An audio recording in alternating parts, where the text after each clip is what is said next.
the succession of events. In Dallas, Texas this morning, President Kennedy and Governor Connally of Texas shot as their motorcade proceeded from Dallas Airport to downtown Dallas, where the president was scheduled to make a speech.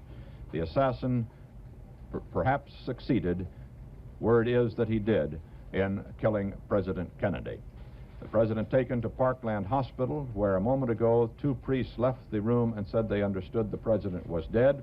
Our own reporter in Dallas also says that he has information that the president is dead. This official word has not come, however, from Parkland Hospital as yet. A Secret Service man was also killed in the fusillade of shots that came apparently from a second-story window. Now from Washington, government sources say that President Kennedy is dead. Those are government sources, still not an official announcement. But government sources in Washington, the priests who left the emergency room, our correspondent Dan Rather in Dallas, say that this is the information that the president is dead. A television newsman, Hal Luff, said that he looked up just after the shot was fired and saw a rifle being withdrawn from a 5th or 6th floor window of a nearby building. He said a policeman fell to the ground, pulled his pistol and yelled, "Get down," probably to attempt to return the shots. Earlier today, President Kennedy had been in Fort Worth, Texas. Yesterday, he was in San Antonio. Today, he was in Fort Worth this morning. He addressed a breakfast meeting, as did Mrs. Kennedy, of some 2,200 cheering people.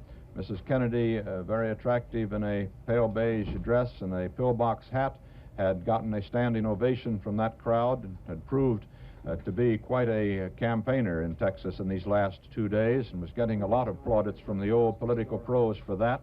President Kennedy himself rose rather early and went out into a parking lot near the hotel in Dallas, where he addressed informally a rather large crowd of people and had pleased them with his quips about the fact that he was sorry that he could not bring Mrs. Kennedy with him down to that particular meeting, but that it took her a little longer to get organized than it did him, but that, as he said, it's worth it.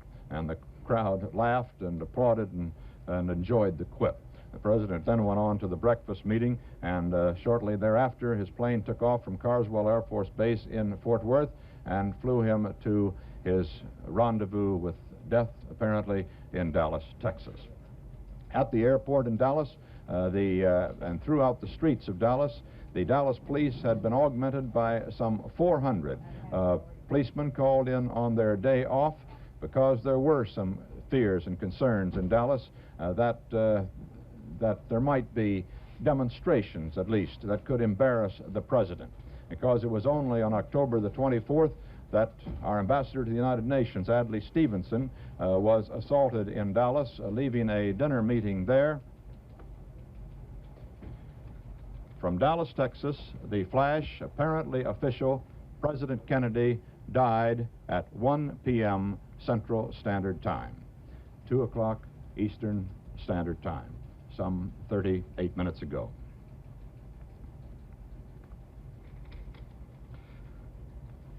Vice President Lyndon Johnson has left the hospital in Dallas, but we do not know to where he has proceeded. Presumably, he will be taking the oath of office shortly and become the 36th President of the United States.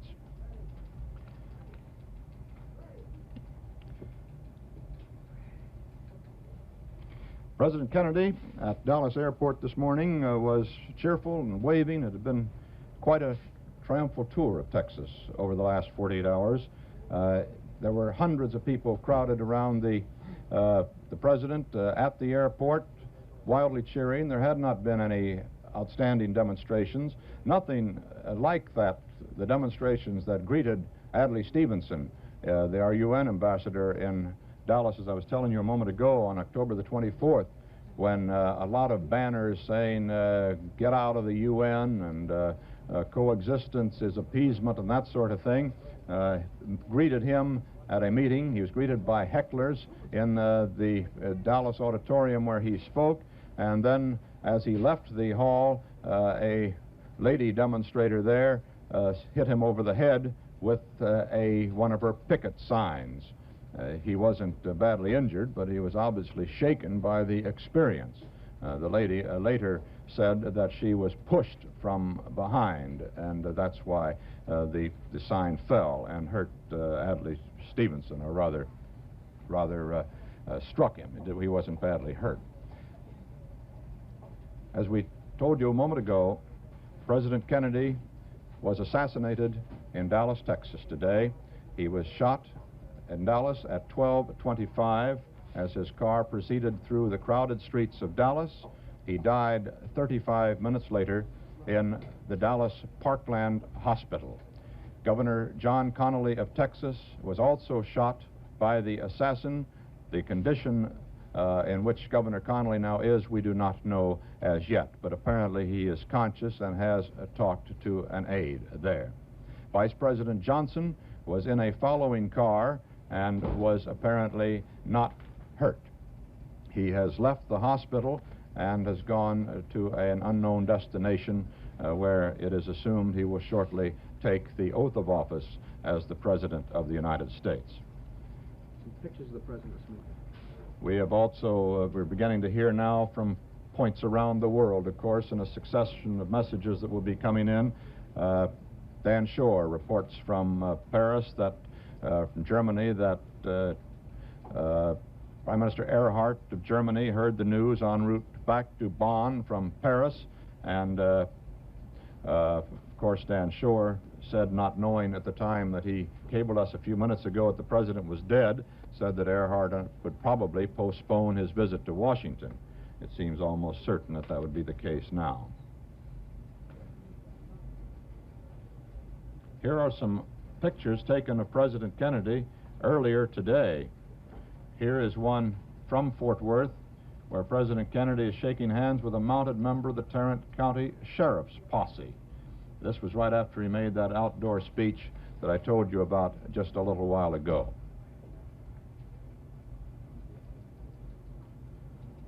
And another picture of the President and Mrs. Kennedy at that Chamber of Commerce breakfast at Fort Worth, about which I was telling you.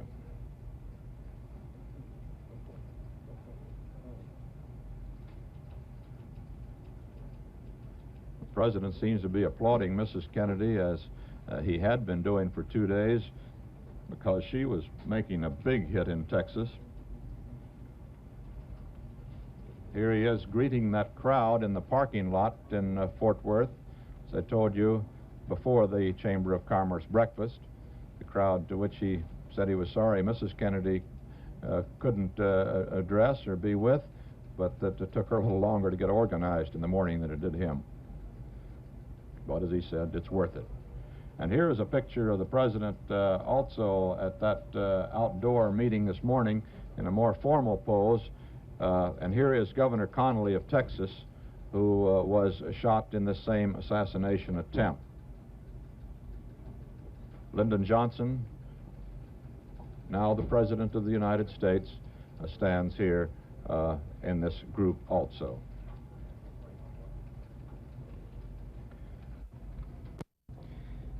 Apparently, the police are not convinced that they have the assassin, the young man who they are questioning. They have spread a drag around the city of Dallas, and they say that they're searching for a white man, about 30, of slender build, weighing about 165 pounds. They say that he apparently shot the President with a .30-30 rifle. That's a very high-powered and accurate rifle, which is a very popular rifle among the game hunters of Texas.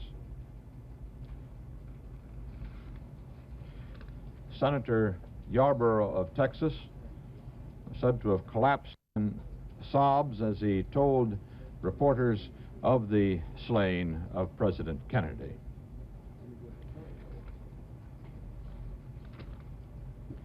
Automatically, of course, the mantle of the presidency of the United States falls now to Vice President Johnson, a native Texan who was riding in the car behind the President, but perhaps because of the fact that the president's car had run just a little bit ahead, was not a target of the assassin also. The assassin, who apparently was a very good shot, shooting from a 5th or 6th floor window across the street, it is believed, so that his aim had to be over at least 100 feet, it would seem, perhaps more, drilled the president in the head and Connally in the chest. And if the vice president had been closer, perhaps he would have had time for a shot there too. We're going to keep you advised of details as they come in here to our news desk in New York. Let me recount for you this day's tragic developments so far. President Kennedy has been assassinated. He was shot in his open limousine as he proceeded from Dallas Airport to the downtown Dallas area for a scheduled speech. He was shot at about 12:25 Eastern Time today, and 35 minutes later died with head wounds in Parkland Hospital in Dallas. Governor John Connally of Texas, riding in the car with him, was also shot, but we do not have late details on his condition. Mrs. Kennedy and Mrs. Connally were in the automobile, the open limousine, with the president and the governor.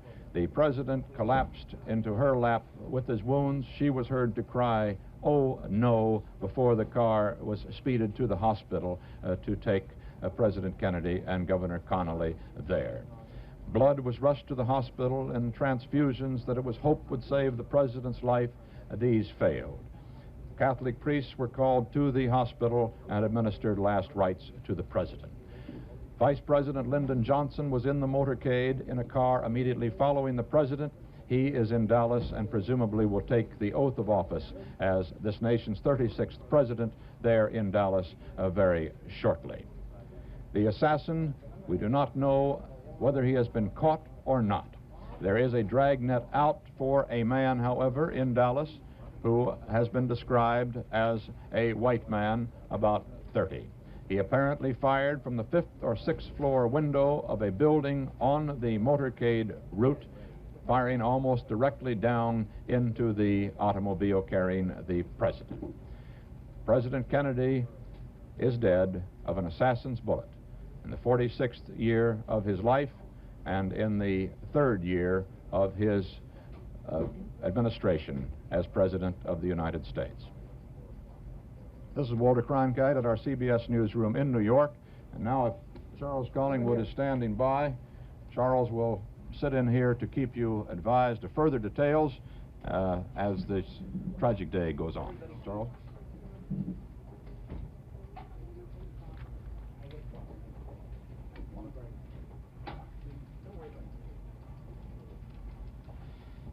The entire nation has been taken up with the tragedy of the assassination of President Kennedy in Dallas, Texas. We've told you all that we know of the confused events that transpired this morning and early afternoon in the rest of the nation. The president died about 2 o'clock Eastern Standard Time, according to the reports which we have had. That was about an hour after the assassin's bullet felled him while he was riding in the car through downtown Dallas, Texas, to go out to an engagement in part of his tour of Texas. You've heard the reports that Governor Connally was also wounded, though apparently not as seriously, and that Vice President Lyndon Johnson, who was in the motorcade, apparently not wounded, will soon be taking, at some undisclosed spot, the oath of office as the 37th President of the United States. Mrs. Kennedy, who was riding beside the President, into whose lap the President fell when he was shot, is still at the hospital. She was not harmed. The White House spokesman has refused to comment on her condition. Vice President Johnson was, of course, under heavy guard by the Secret Service officials who were with the presidential party. He went to the hospital and then was taken from there by White House officials to another spot in Dallas, Texas. The Secret Service has always known that it is impossible completely to protect the President of the United States on occasions such as this. There's always been the chance that any president might be killed in a crowded situation with windows overlooking the street, in an open car, such as presidents of the United States customarily travel, trusting in the good faith of the fellow citizens of this country. President Kennedy, we are told, was shot in the right temple. And according to Dr. George Berkeley, the White House medical officer, the White House physician, it was a simple matter of a bullet right through the head. The shooting, as we've told you, occurred as President Kennedy and his wife, riding with Governor Connally of Texas and Mrs. Connally, were riding in the familiar White House bubble top, which is usually shipped from Washington, in which the president can ride, which is equipped with facilities for the Secret Service to ride along with him. Was shot in that open car as he drove through the crowd of approximately 250,000 people in downtown Dallas. As it neared a triple underpass, which leads out from the center of Dallas toward the Trade Mart where the president was to address a luncheon, there were several bursts of gunfire. Most of the witnesses agree that there were 3 clearly audible. And the president and Governor Connally of Texas slumped into the seats of the limousine. The new president, Lyndon Johnson, and Mrs. Johnson left the hospital where they went with the presidential party. Newsmen have had no opportunity to question them. The horror of the assassination was mirrored in an eyewitness account by Senator Ralph Yarborough, a Democrat of Texas, who had been riding 3 cars in the long motorcade behind President Kennedy. He told reporters, "You could tell that something awful and tragic had happened." Senator Yarborough's voice was breaking, his eyes red-rimmed, as he said, "I could see a Secret Service man in the president's car, leaning on the car with his hands in anguish, anger, and despair. I knew then," said Senator Yarborough, "that something tragic had happened." That was the way the news came, not only to those of us far away from Dallas, but to those in the presidential entourage itself. It happened so quickly, the cars were separated. It was not clear at first where the shots came from. That confusion resulted there and everywhere else, and there are still a great many loose ends to be tied up. The president apparently died 30 minutes, roughly, after the shot was fired. Governor Connally, who was wounded twice, apparently through the back, was reported in satisfactory condition. Presumably, the White House staff and President Johnson will go through some time in the next few minutes, if indeed it has not already happened, with the ceremonies of taking a formal oath of office to succeed the slain president. One reporter on the scene said that he saw a gun emerge from an upper story of a warehouse which commanded the presidential route through Dallas. John F. Kennedy was the first president to be assassinated since William McKinley was shot in 1901. It was the first death of a president in office since Franklin D. Roosevelt died of cerebral hemorrhage at Warm Springs, Georgia in April 1945.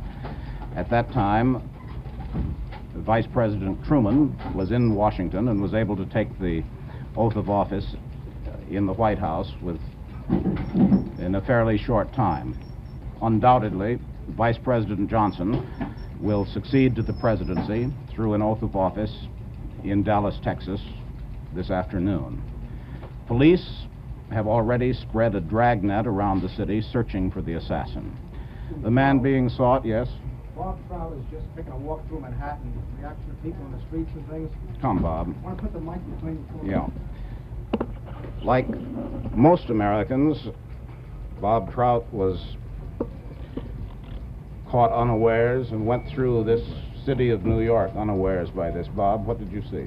Well, I had heard, Charles, a few moments ago, and I just took a walk of almost a mile through Fifth Avenue and Madison Avenue here in New York City, And it was curious, there's not a single shop closed. When Franklin Roosevelt died so suddenly, the shops, somehow the word got around, the shops closed, and there were pictures of Mr. Roosevelt in shop windows on Fifth Avenue draped in black. But I haven't seen a thing like that. No bank is closed. The post office is open here very close to this building in Lexington Avenue. And most people are going about their business as if they hadn't heard yet, but the automobile radios are blaring out. And when a car stops, people form little knots around it, you know, when it stops for a red light. But the strange thing is that some people have heard, and about every other block or so, you see people weeping openly in the street. I saw one man leaning against a lamppost with a handkerchief pressed to his eyes. And in two churches nearby, one is St. Bartholomew's on Park Avenue, one St. Thomas on Fifth Avenue, people are streaming in, and most of them weeping as if they're going in to pray. The only church bell I heard is on the Catholic church quite close by on 43rd Street, which is now tolling, which is just outside this building, actually. It's very odd. About 9/10 of the city going about its business as if it doesn't quite know. And, oh yes, I passed a school building, and the school had just come out, and every school child was weeping. The girls, they had handkerchiefs, the boys were crying, everybody was weeping as he came out, all the children. But most people seem as if they don't know. The ones that do, very, very deeply affected. Strange. CBS News will stay on the air live from this newsroom in New York City throughout this day to keep you up to the minute on the latest developments in the assassination of the president.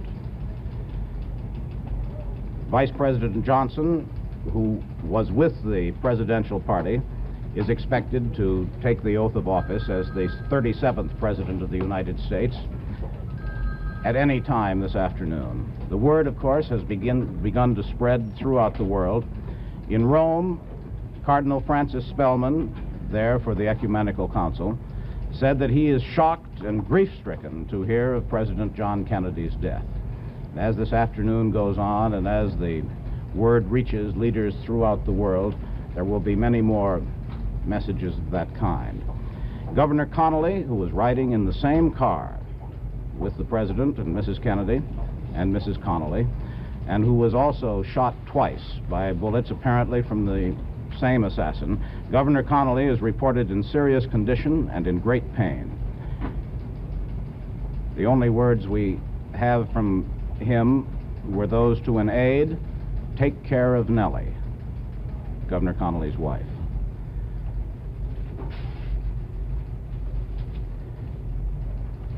President Kennedy died apparently about half an hour after being wounded in his car driving from downtown Dallas toward the Trade Mart where he was to make an appearance. He was given the last rites by two priests of the Roman Catholic Church who came out of the ward, the emergency ward in the hospital at approximately 1:37 p.m. Central Standard Time. And the priests announced at that time to those who had gathered outside the hospital that the president was dead when they had seen him. And this brought audible sobs from the crowd, from scores of newsmen and White House aides who were gathered there. Senator Ralph Yarborough, a Democrat of Texas, who was in 3 cars behind the president, talking only a few minutes before the newsmen, had collapsed in sobs as he told witnesses of told reporters of watching the slaying of the president. My colleague Eric Severide is here, and Charles, while we're waiting for more details of the events in Dallas, it is obvious that all of us here, as well as the rest of the country, will have our thoughts about the president and his family and what must now happen in the next few days. And after that, we will obviously have to turn to, along with the rest of the world, the consideration of the man who will be the new president of this country. Mr. Kennedy was the first president born in this century. Mr. Lyndon Johnson will be the second. He's in his mid-50s. It is clear from the evidence of recent years that Mr. Johnson's health is very good in spite of that heart attack of some years ago, which he suffered outside Washington, and when for a while his vigor was considerably reduced. He is in perfectly good state of fitness now, so far as all his friends and doctors and everyone can testify. He is a man very much of Mr. Kennedy's persuasion on both domestic and foreign affairs. He is well traveled in this world, well acquainted with the leaders of the rest of the Western world.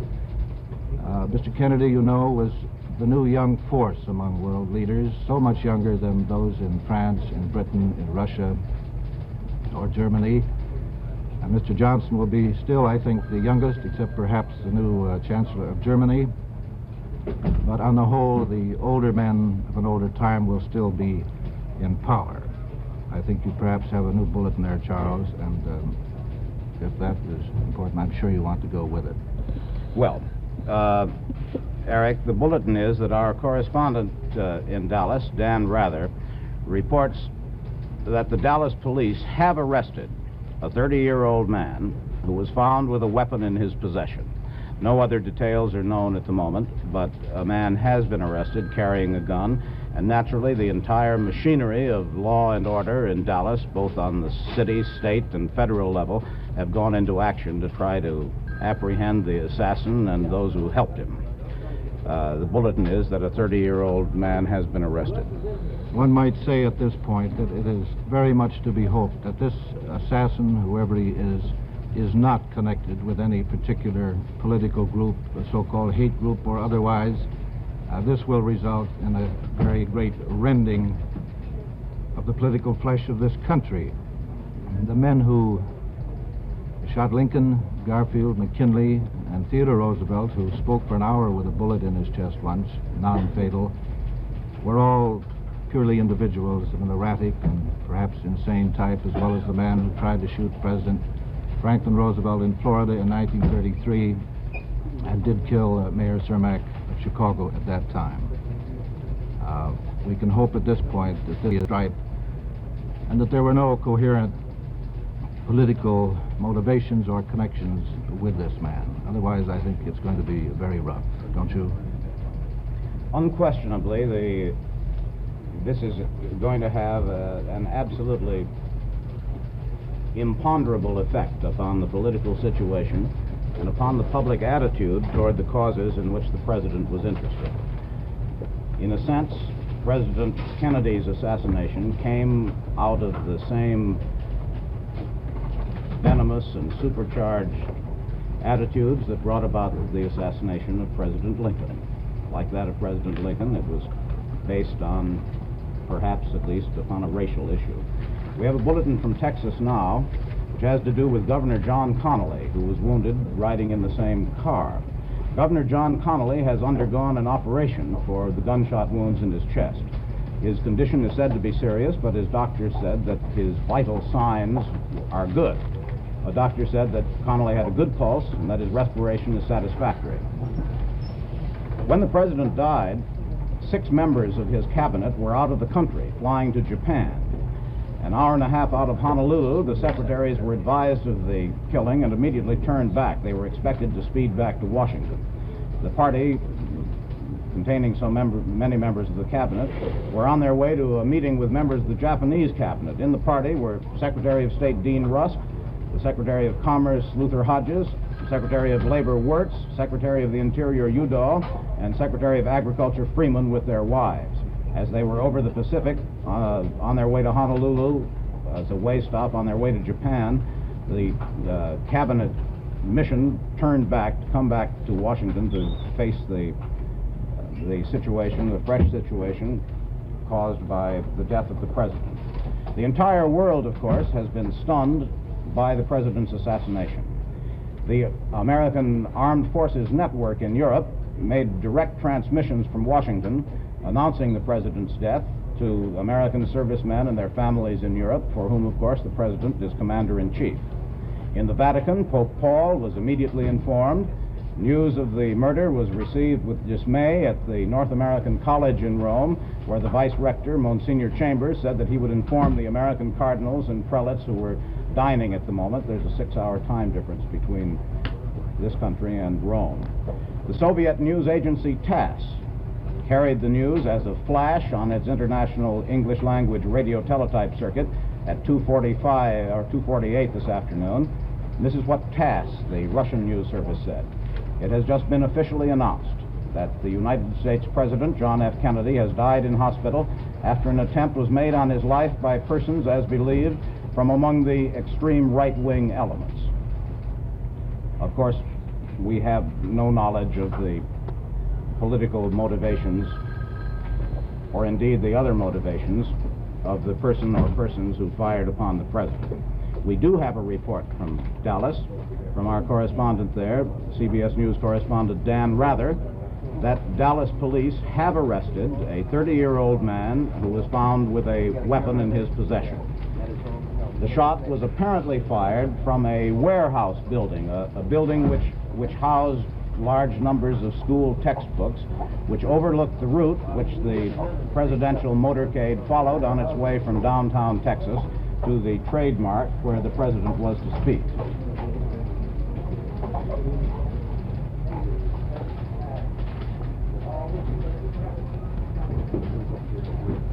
The reports continue to come in, but in a confused and fragmentary fashion. No one, however well prepared a Secret Service and a presidential organization may be, no one was prepared for this.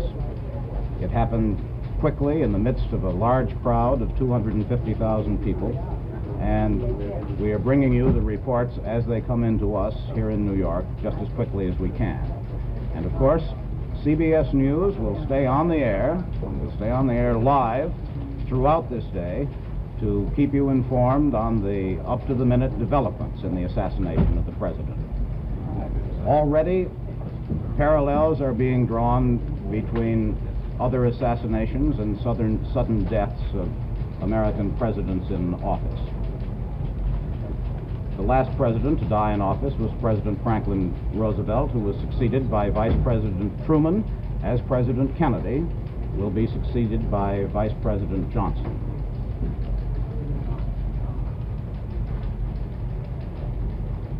Looking back on the confused events of this morning, the President, Mrs. Kennedy, Vice President Johnson were on a tour of Texas. They had a large number of engagements to fulfill. They were greeted at the airport with every evidence of enthusiasm. Mrs. Kennedy making one of her comparatively rare trips with the president on a political errand. She, according to all accounts, had won everyone's heart, although President Kennedy was greeted with some banners and some Confederate flags flying. Every observer who watched it felt that his arrival and his reception in Texas was a warm and friendly one. As he followed his schedule in a long motorcade of cars with officials and with reporters following them, they drove from downtown Texas to a trademark where there was a large luncheon arranged and where he and Mrs. Kennedy were to make an appearance. As they left downtown Texas, going toward an underpass, which is a landmark in Dallas where three roads come together and go underneath the railroad, shots rang out apparently from a building, a warehouse, overlooking the route of the parade. Those in the cars behind saw that the presidential car stopped. President Kennedy fell with his head in his wife's lap. Mrs. Kennedy said, "Oh no." The governor of Texas, Governor Connolly, slumped to the floor with bullet wounds in the back and apparently in the chest. There was a brief pause, then the cars rushed the wounded men to the Parkdale Hospital.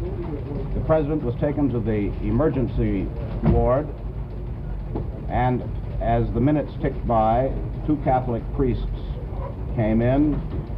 There were rumors that he had died. There were rumors that the wound was not so serious. Blood was brought for transfusions. When the two Catholic priests came out, they said the president was dead. This was later confirmed. Governor Connolly is in serious condition. He's undergone an operation for his gunshot wound, but the doctors say that his vital signs are good. Vice President Johnson, who was not wounded, went to the hospital, as did Mrs. Johnson, and was then, after half an hour, taken away or went off with the Secret Service men, who are now as anxious to protect his life as they had been that of President Kennedy, and he will doubtless take the oath of office as the nation's 37th president in a short time. All over the world, there have been expressions of shock and grief. From Rome, where the Ecumenical Council is going on, the American Cardinal Spellman, has expressed his great grief.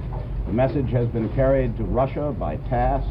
The European nations have been informed. Now, in our own capital, where much of the cabinet was away on a trip to Japan, their plane has turned back over the Pacific to bring them back. Let us switch now to Washington for a report on the mood in the nation's capital. Neil Strasser reporting. Washington was, of course, hit like a thunderbolt by news of the assassination attempt, even before news of the president's death came to this capital. The first comments were, "Oh God, how terrible," on Capitol Hill. Senator Edward Kennedy, the president's brother, was presiding over the Senate today when first word came the president had been shot. An aide informed him, and he rushed from the Senate chamber. Senator Reid was signing some autographs, we were told. At the time the aide came up to him, the autographs flew all over the place when he got the word. Other senators in the chamber looked up, disturbed by the intrusion of the aide. When that same aide circulated quietly to them, they too went away dazed, saying very little. Some of the comments on the first news of the shooting, Senator Richard Russell of Georgia said the whole nation is shocked by this dastardly crime. Senator Everett Dirksen of Illinois said, "Oh God, this is the most distressing thing that could ever happen. I am shocked." Senator Mike Mansfield, the Democratic leader of the Senate, "This is terrible. I can't find words." And a statement from Senator Harry Byrd of Virginia on the president's death, "I am deeply shocked. The assassination of President Kennedy is a disaster to this nation and the free world. I cannot find words to express my personal distress." A statement from Senator Harry Byrd of Virginia. Members of both houses, after news of the shooting came, walked around dazed as they tried to pick up details. Telephone switchboards at both the Congress and the White House were tied in knots. Those few remaining members of the official White House staff clustered around television sets. Mr. Kennedy's special assistant, Ted Sorensen, watched silently, left the room when reporters asked quietly if he had any comment.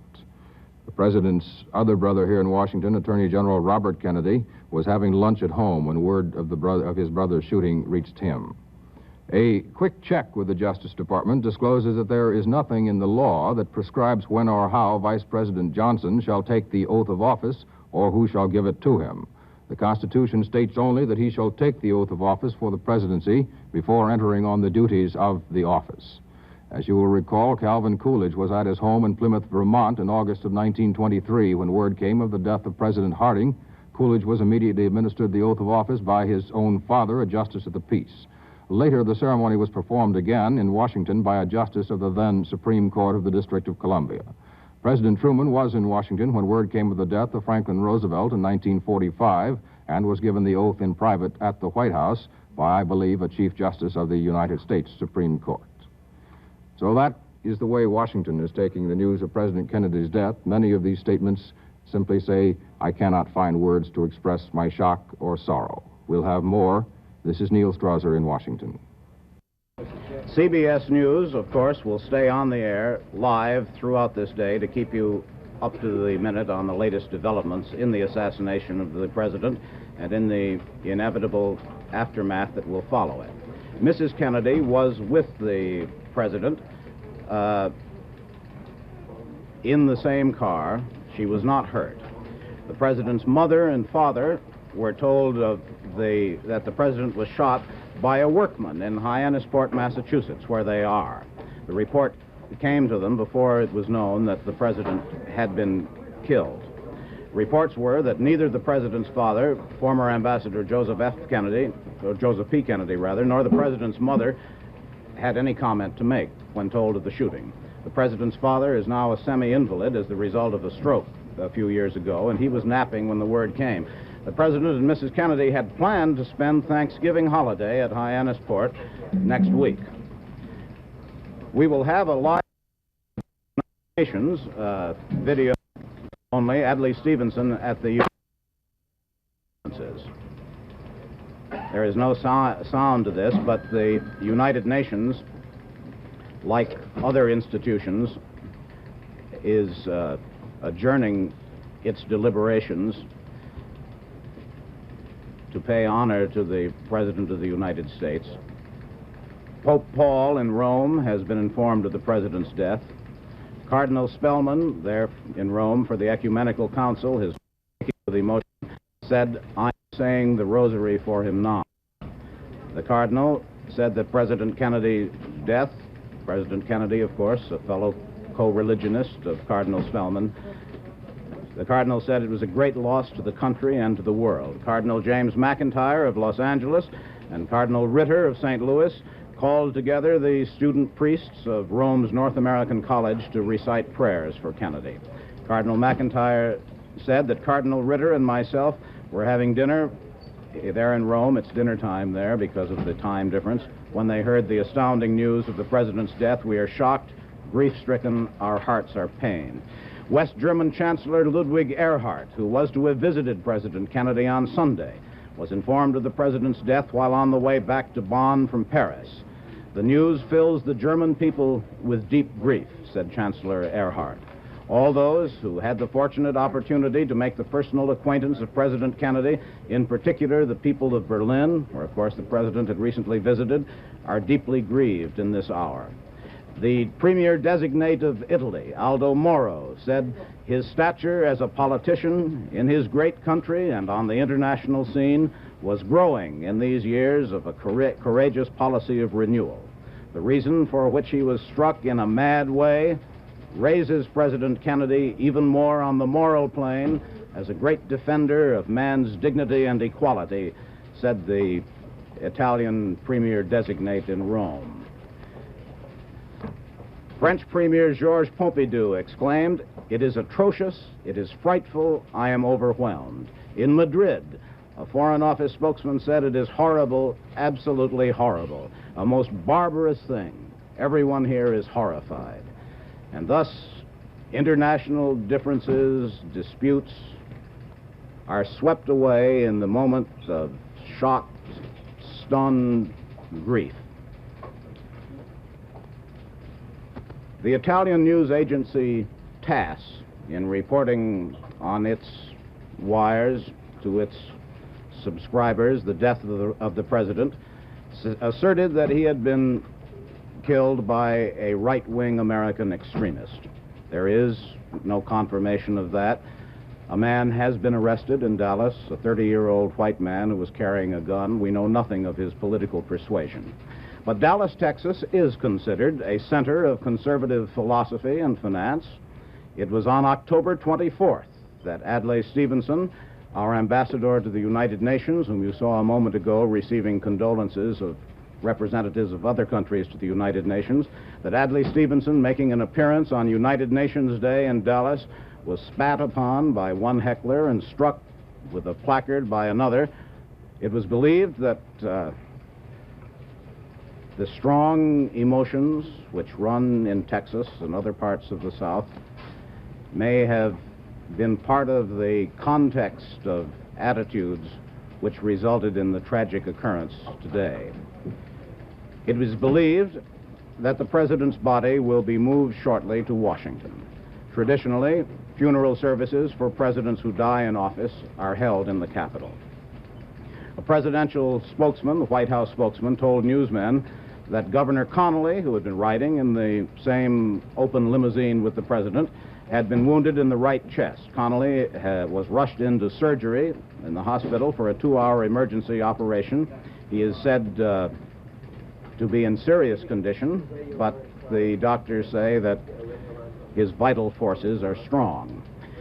A lieutenant of the Secret Service, Lieutenant Kaminsky, said that the assassin's weapon appears to have been a high-powered Army or Japanese rifle of about .25 caliber.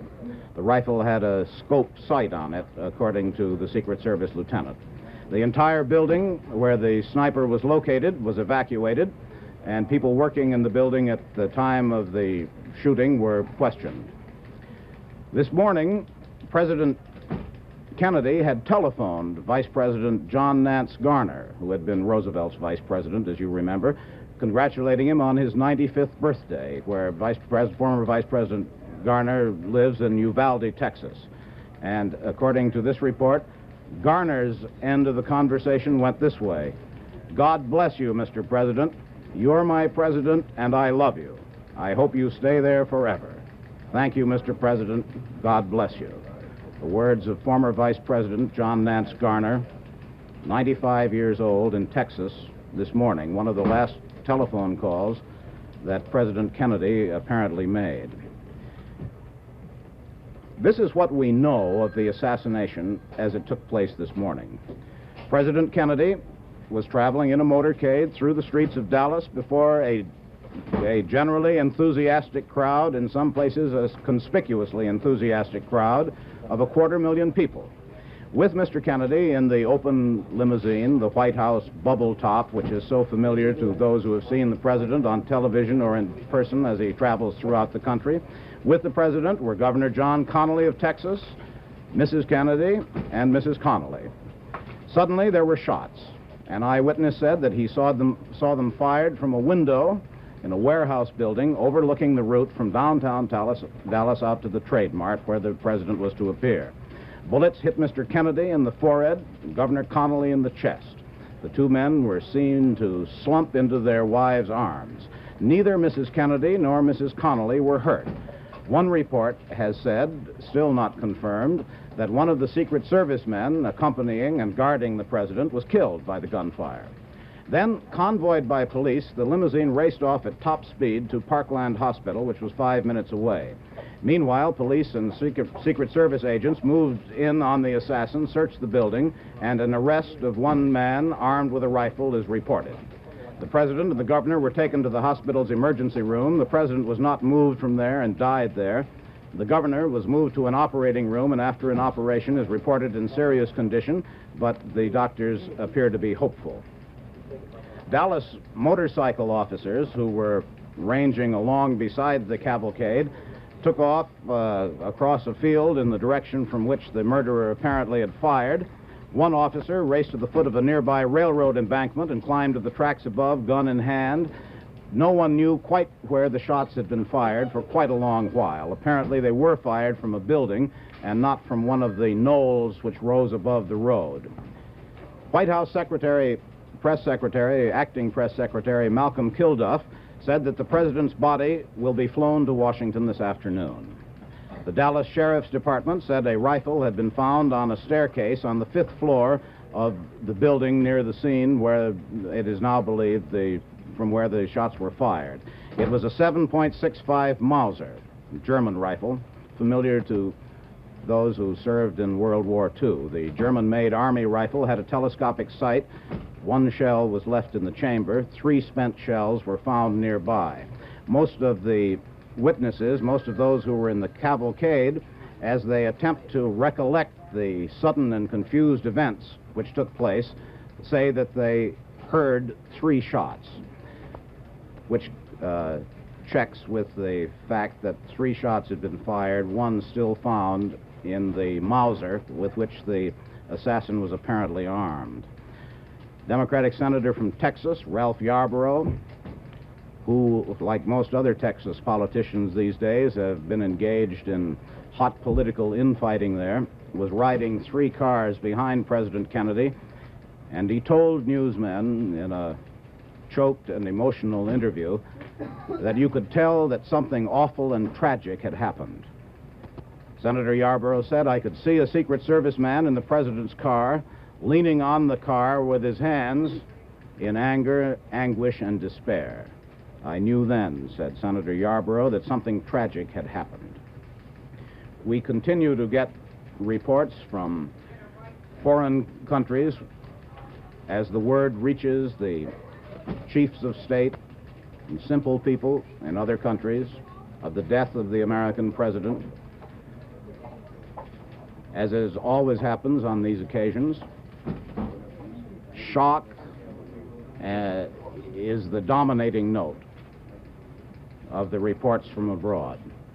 We learned from Washington that Mrs. Sergeant Shriver, the sister of the president, has been taken by helicopter from the White House to Andrews Air Force Base, presumably to fly to Dallas to join Mrs. Kennedy or perhaps to await there the return of the party from Dallas.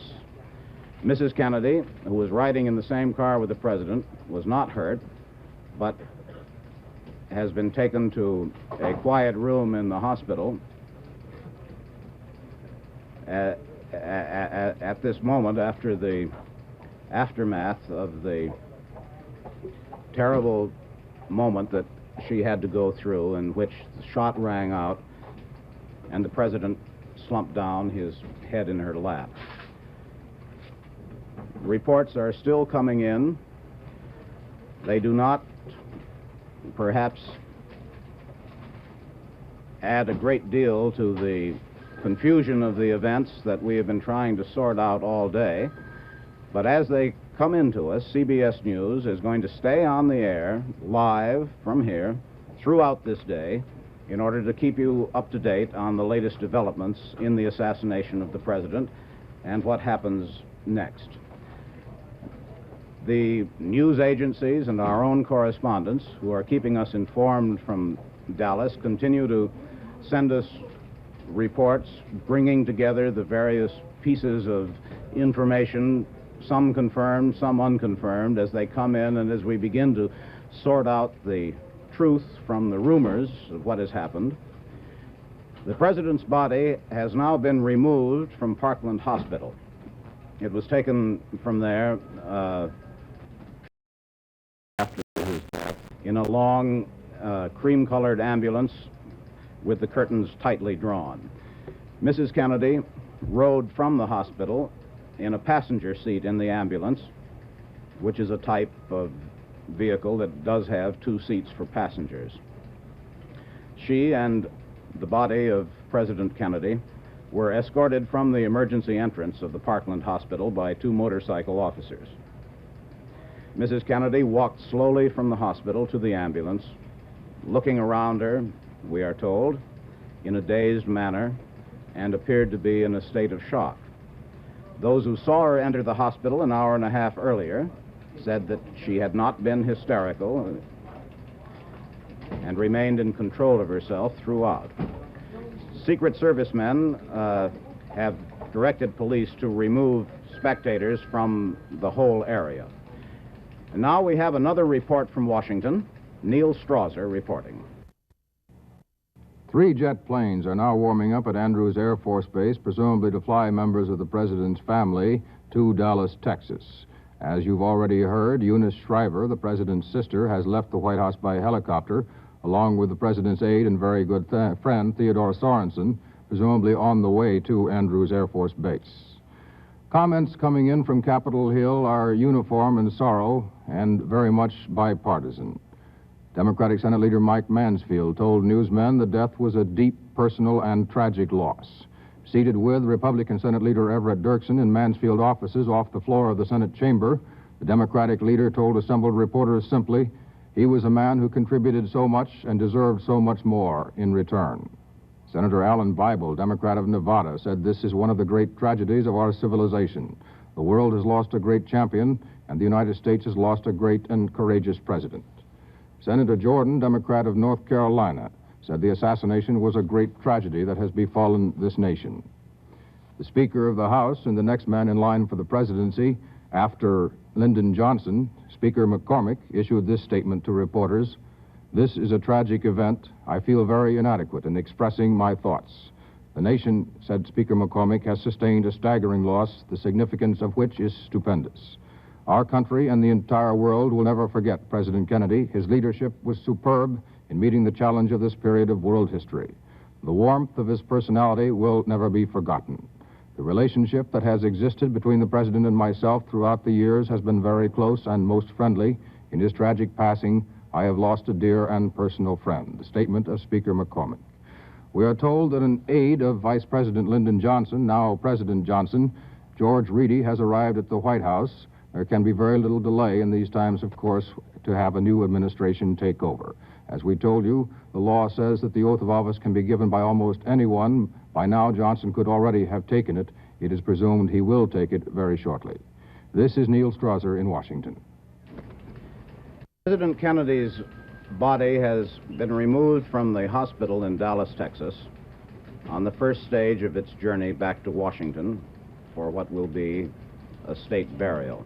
Mrs. Kennedy accompanied the body in an ambulance from the hospital to the airport, where it will be flown back to Washington.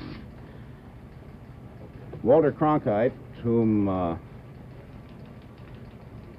has been at this microphone all afternoon since the first word of the president's death, has been looking at the reports as they come in. Walter, have you discovered anything further than we've been giving? Charles, nothing except, as you know and as indeed have already reported, that now the messages are beginning to come in from around the world and from the cities of the United States, where a nation is in almost, I could say it advisedly, almost uncontrollable shock, it seems. They're weeping on the streets. Schools have to be dismissed. My own school was dismissed because the children were weeping so much they couldn't stay in class. Quite a tragic day, as we all obviously know. Do you want me to relieve you a few minutes here? We're going to stay on the air certainly until all of this is...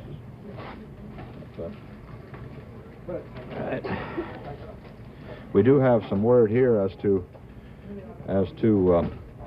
what has, where some of the members of the Kennedy family were at the time of the event in Dallas, the assassination.